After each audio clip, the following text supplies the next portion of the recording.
असरंगा जो है वो अब नंबर 1 बॉलर बन गए T20 में, वो तबरेज को पीछे छोड़ गए। He is just one of the ranking, you know that he is really a fantastic find. Head to head में इन दोनों टीमों ने 7 जो खेले हैं मैचेस आपस में T20 के, it is 14 matches that they played and 7 West Indies जीती है और 7 जो है वो श्रीलंका जीती है। बट एक और बड़ा इंटरेस्टिंग फैक्ट है इन दोनों के बीच में कि ये जो पिछले जो मैचेस हुए हैं उसमें वेस्ट इंडीज ने इनको 6 दफा हराया है back to back out of the last 7 T20 Is. However, the moment you come into the World Cup history, the story is a little different. In the T20 World Cup head-to-head matches, they've played 7 matches together, Waqar, and West Indies has only won 2, Sri Lanka has won 5 of them. Does that play up that stat?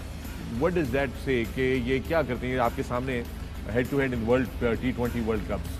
7 matches हैं, 5 श्रीलंका ने जीते हैं। Look, I think ये जो 5 श्रीलंका ने जीते हुए हैं, ये हिस्ट्री है, ये बहुत पहले जीते हुए हैं। तो आई फील के you know I don't see that कि ये यू नो इसको प्ले करना चाहिए इनके माइंड्स के ऊपर।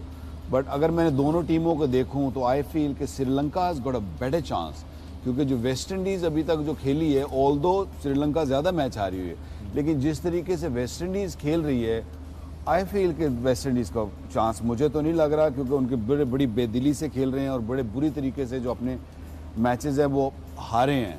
सो you know although they are world champions, all the respect, but they have to really pull their socks. They still in the tournament. ऐसा नहीं है कि टूर्नामेंट से बाहर हुए हैं, लेकिन कहीं ना कहीं अगर ये स्नीक इन कर गए तो yes they will become a very dangerous side. लेकिन इस वक्त आई फील कि श्रीलंका के पास ज़्यादा सोर्सेज हैं, उनके स्पिनर भी बेहतर हैं, उनके पेस बॉलर्स भी बेहतर हैं। वेस्ट इंडीज़ की इवन बॉलिंग भी जो है वो बहुत ऑर्डिनरी लगी है। वकार, लास्ट मैच जब श्रीलंका खेला था अगेंस्ट साउथ अफ्रीका और वो बना हुआ मैच था, यूं लग रहा था कि श्रीलंका ये मैच जीत जाएगा, बट उनके जो आप कह रहे हैं उनके बॉलर्स, फास्ट बॉलर्स बड़े अच्छे हैं, उनके फास्ट बॉलर्स ने तो बड़े आखिरी ओवर में काम तमाम कर दिया। इनएक्सपीरियंस है, इनएक्सपीरियंस। जैसे अभी वहाब ने कहा ना कि अगले 6 महीने या अगले वर्ल्ड कप तो आप देखेंगे कि ये टीम बड़ी सेटल हो जाएगी। ये अभी टोटल इनएक्सपीरियंस है, they are raw, but you can see the talent. लेकिन ऐसे बॉलर हैं कि दे ऑल बॉल 145, 150, सो किसी एक का भी दिन हुआ so they can trouble anyone. Now talking about experience, Misbah Waqar says कि इनका एक्सपीरियंस कम है।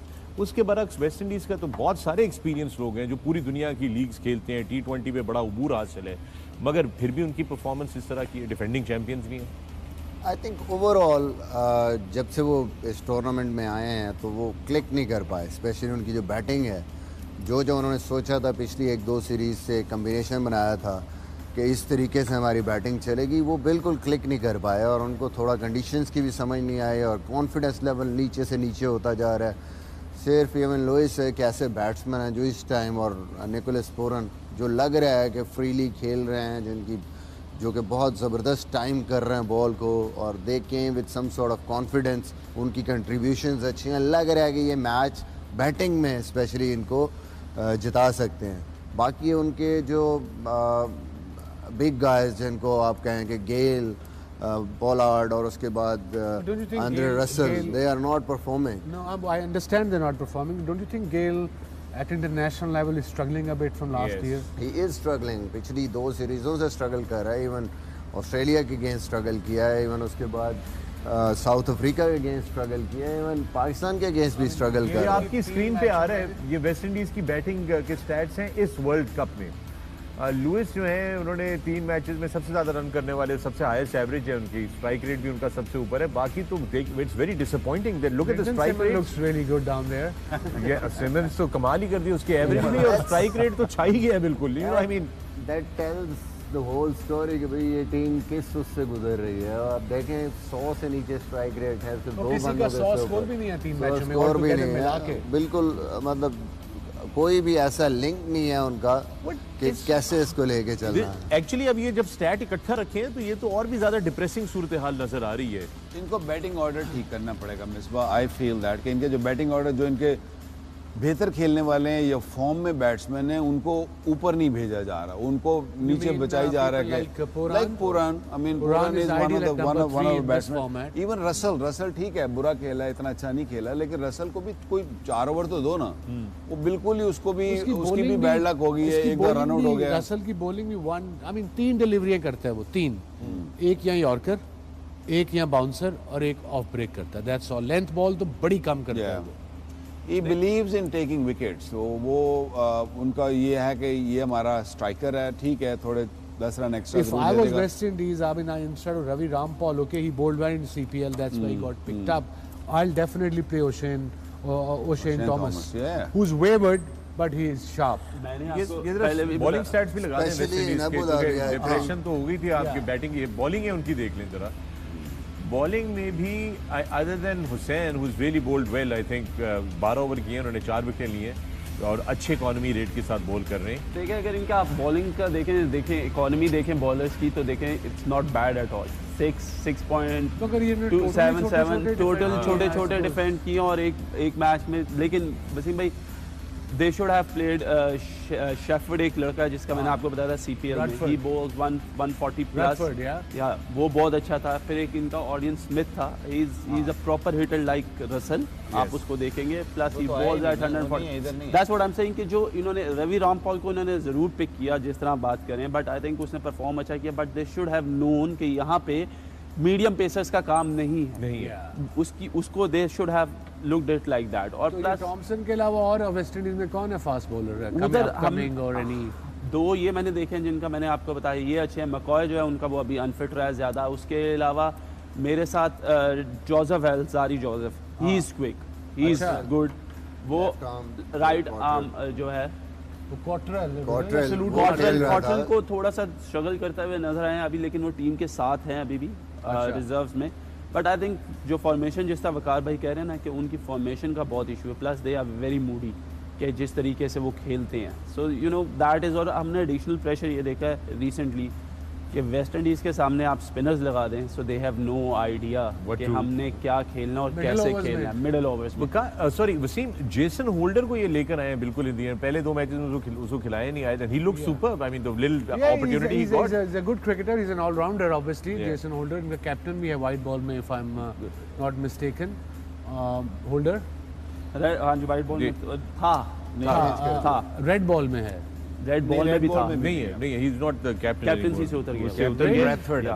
हालांकि उसने टेस्ट स्क्वाड को बड़ा अच्छा, टेस्ट टीम को बड़ा मेंटेन किया, बड़ा अच्छे they have done very well in the last few and you know उसको अगर कॉन्फिडेंस दें तो वो अच्छा क्रिकेटर बन सकते हैं as allrounder. Because what's his name, Andre Russell का नाम ही नाम रह गया, परफॉर्मेंस तो उसकी एवरेज होती है। आई एम सॉरी टू से, I am sorry Andre if you somebody told you what I said, but that's what it is. Yeah. अच्छा, ये वहाँ पे एक सवाल है, एक इनका बड़ा अच्छा अंडर 19 का लड़का है, उसने टेस्ट मैच भी खेला है, जेडन सील, वो क्यों नहीं है टीम के साथ? He is apparently really good. He is good. He has bowled well as well. अभी टेस्ट स्क्वाड का हिस्सा भी रहा है उनके।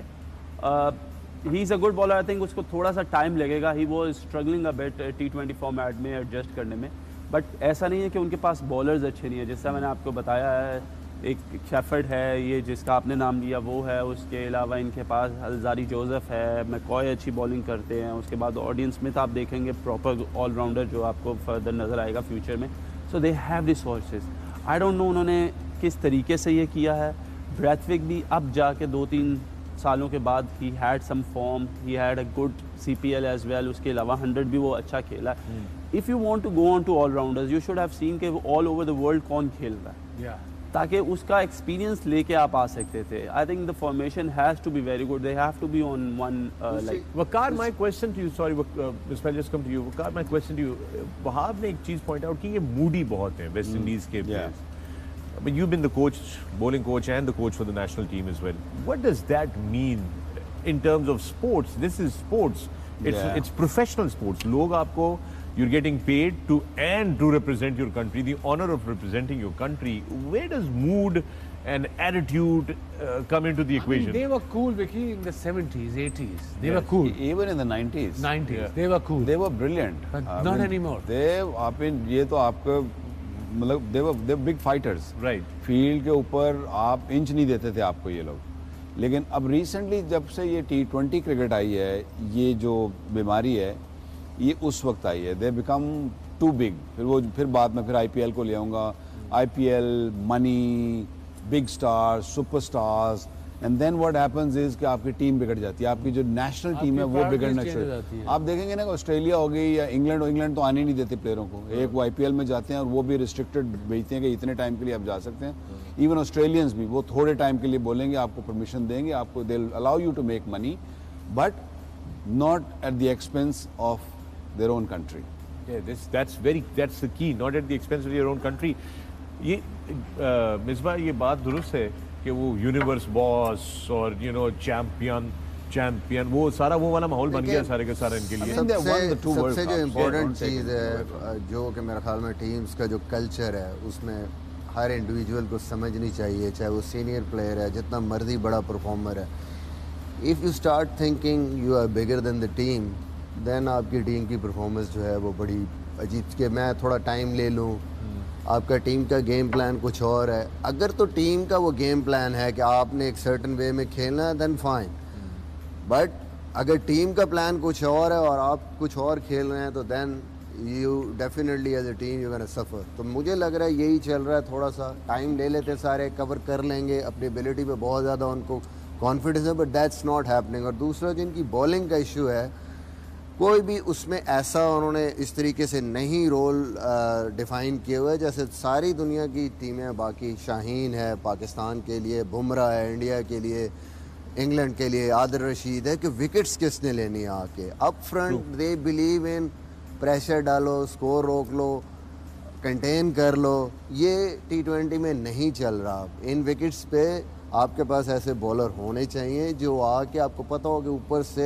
पहले 6 ओवर में विकेट लेके प्रेशर डालेंगे, नॉट के अगले मार के आउट होंगे। नहीं, पहले होते थे सुनील नारायण एंड बद्री, बिल्कुल उसके बगैर आप जो है ना आपके लिए नहीं है। इसी तरह आपके पास जो स्विंग बॉलर हैं या जो अर्ली ऑन आपको विकेट्स दे रहे हैं वो साइड पे कर लिए हैं, और आपने बिल्कुल सारी बॉलिंग लाइन आप ऐसी खिलाई हुई है कि जो कंटेन करने वाली डिफेंसिव, तो ये that is not going to help. इनका जो मैंने फ्रेम ऑफ माइंड देखा, मैं T10 भी खेला था तो कैप्टन्स मुझे पूरन कैप्टनसी कर रहा था, ब्रावो फाइनल में पहुंचे थे, ब्रावो उधर से कैप्टनसी कर रहे थे। इनका जो माइंड सेट इवन मैंने CPL में भी देखा, इनका माइंड सेट ये है कि डोंट टेक विकेट्स, अच्छा just go outside the off stump, okay, pack one side and keep bowling there.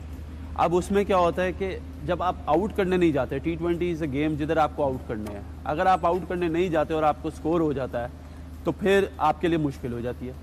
Plus they have believe, तो आप रख सकते हो इस तरीके के। बस वकार भाई वही तो बात करूं कि होने चाहिए, लेकिन अगर माइंड सेट ही ये हो कि आपने एक साइड पैक करके बॉल बाहर करना है, ब्रावो करता है, आप रसल को देखेंगे, आप रवि रामपॉल को देखेंगे, उनके जितने भी प्लेयर्स को देखेंगे, इनका माइंड सेट ये हो गया। So they don't go for wicket because they think कि वो हिटर्स हैं, hard hitters of the ball हैं, तो वो लोग जो है उसके साथ कर लेंगे। सेकंड जो इनको सबसे इवन जो सेकंड उनको सबसे बड़ा लॉस है, मोस्टली इनके यही लड़के थे जो लास्ट वर्ल्ड कप्स खेले थे, जिसमें आप Russell, Pollard, Chris Gayle, Simmons, इन सबको देखेंगे।